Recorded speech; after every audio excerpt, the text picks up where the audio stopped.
নমস্কার বন্ধুরা, আজকে রেসিপি হচ্ছে হেলদি ভেজিটেবলস ভার্মিসেলি। এই ভার্মিসেলিটা যারা ডায়েট করছেন তারা খেতে পারেন, আর এটা খেতে খুবই টেস্টি হয়। বাচ্চাদের সবসময়ের জন্য চাউমিন, ম্যাগি এসব না খাইয়ে এইভাবে একবার হেলদি ভেজিটেবলস ভার্মিসেলি বানিয়ে খাওয়াতে পারো।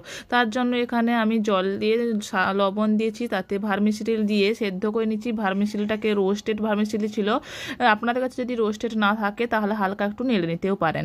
এরপর এটা সেদ্ধ হয়ে যেতে ভালো করে ছাঁকনির সাহায্যে ছেঁকে নিয়ে একটা সাইডে রেখে দিতে হবে। এরপর তো কড়াইয়ে দিয়ে দিচ্ছি অল্প পরিমাণ, একদমই সামান্য পরিমাণ তেল। এখানে অল্প তেলে এটাকে বানাবো। অল্প তেল ছড়িয়ে নিয়ে ভালো করে এতে দিয়ে দেবো রসুন কুচি আর কাঁচা লঙ্কা কুচি।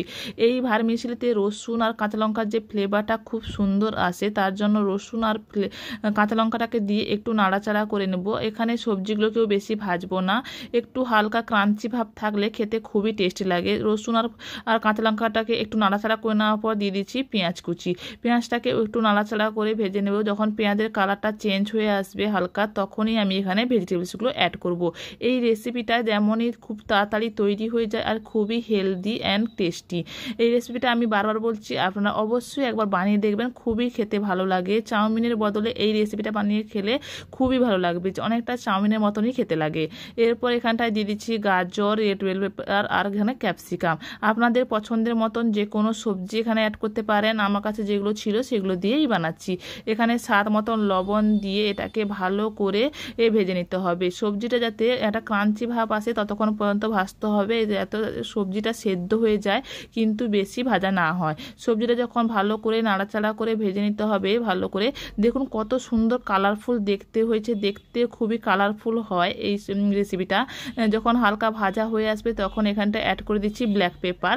ব্ল্যাক পেপারের ফ্লেভারটা খুব ভালো আসে। এরপর ব্ল্যাক পেপারটা দিয়ে ভালো করে মিশিয়ে নিয়ে এখানে অ্যাড করে দেব আমি যে ভার্মিসেলিটাকে সেদ্ধ করে রেখেছিলাম, সেদ্ধ করে জল ঝরিয়ে রেখেছিলাম, সেটাকে দিয়ে ভালো করে মিশিয়ে নিতে হবে। আমি আর এখানে কোনো লবণ অ্যাড করছি না, কারণ ভার্মিসেলিটা সেদ্ধ করার সময় আমি লবণটা অ্যাড করেছিলাম, তাই ভার্মিসেলিটাতে লবণ হয়ে গেছে। এরপর ভালো করে মিশিয়ে নিয়ে অল্প পরিমাণ এখানটায় আমি সয়া সস অ্যাড করেছি, তাহলে সয়া সসটা দিলে অনেকটা চাউমিনের মতন ফ্লেভার আসবে। এরপর আমি সয়া সসটাকে ভালো করে মিশিয়ে নিয়ে 2 থেকে 3 মিনিট মতো নাড়াচাড়া করে নিলেই আমাদের রেসিপিটা তৈরি। এই রেসিপিটা আপনাদের যদি ভালো লাগে লাইক শেয়ার করে দেবেন, আর আমার চ্যানেল যদি আপনারা প্রথমবার দেখেন সাবস্ক্রাইব করে দেবেন, পাশে থাকা বেল আইকনটা অন করে দেবেন আমার চ্যানেলে নতুন নতুন ভিডিও নোটিফিকেশনের জন্য। Thank you for watching my video.